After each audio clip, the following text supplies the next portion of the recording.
अगर आपका offer letter decline हो गया है, आपको कोई मेल आता है जिसमें लिखा रहता है for so and so reason आपका ऑफ़र लेटर डिक्लाइन हो गया है, तो ये क्यों होता है और इसका मेन प्रॉब्लम क्या है?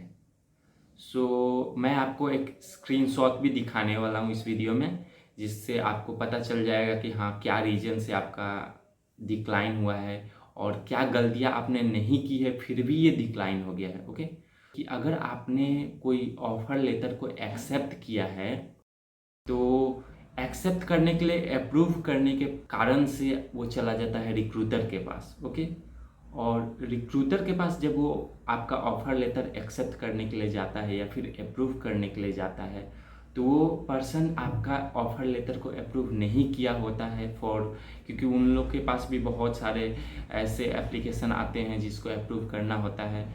वो लोग डेली बेसिस पे काम करते हैं और कुछ रीज़न से आपका जो ऑफ़र लेटर है, वो आपका एक्सेप्टेंस ऑफ़र लेटर जो है उसको अप्रूव वो लोग नहीं कर पाते हैं, जिस रीज़न से वो जो थर्ड पार्टी के पास जब जाता है कि हाँ, इस पर्सन को ऑनबोर्ड करना है कि नहीं, तो उसके पास आपका कोई भी रिपोर्ट नहीं रहता है।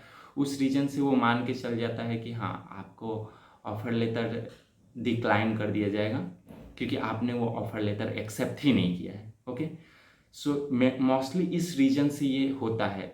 रिक्रूटर आपका एप्लीकेशन जो एक्सेप्टेंस ऑफ़र लेटर होता है उसको अप्रूव नहीं किया होता है। ओके, और जब वो अप्रूव ही नहीं हुआ है तो कैसे आप ऑन बोर्ड होगे? ओके, ये रीज़न मेन है जिसके कारण आपको ऑनबोर्डिंग नहीं हो पाता है और आपको फिर मेल आता है कि हाँ, आप रिजेक्ट हो गए हो या फिर आपका ऑफ़र लेटर डिक्लाइन कर दिया गया है। मैं आपको एक स्क्रीनशॉट दिखाता हूँ और अच्छे से आपको एक्सप्लेन करने की कोशिश करता हूँ, जिससे आपको अच्छे से समझ में आ जाएगा कि क्या रीज़न से आपका ऑफ़र लेटर डिक्लाइन हुआ है।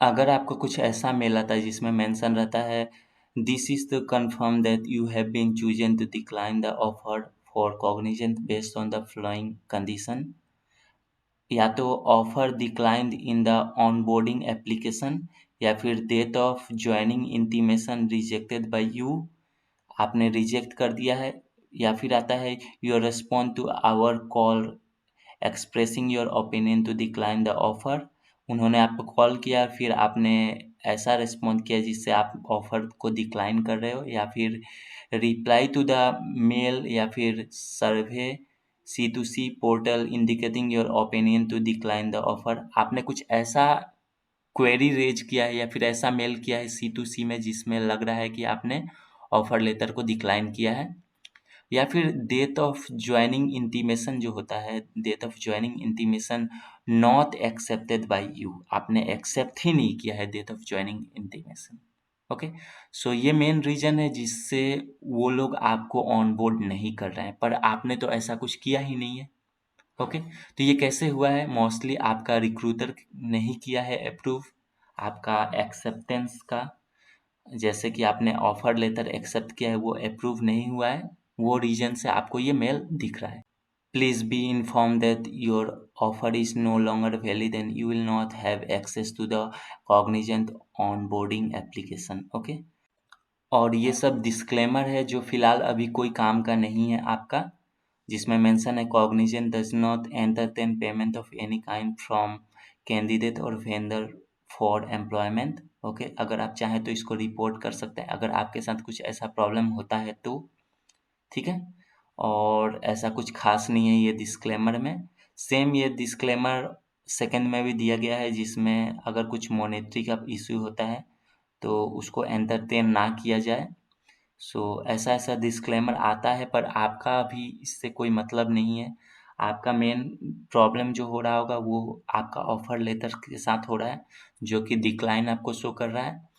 अगर आपके पास कोई अटैक्स होता है, फिशिंग अटैक्स होता है, आजकल बहुत सारे ईमेल आईडी पे मेल आते हैं जिसमें वो लोग क्या करते हैं कुछ ज़िप फाइल शेयर कर देते हैं, जिससे क्या होता है कुछ वायरस आपके सिस्टम में आ जाता है, तो उसको बोल रहा है कि रिपोर्ट करने के लिए।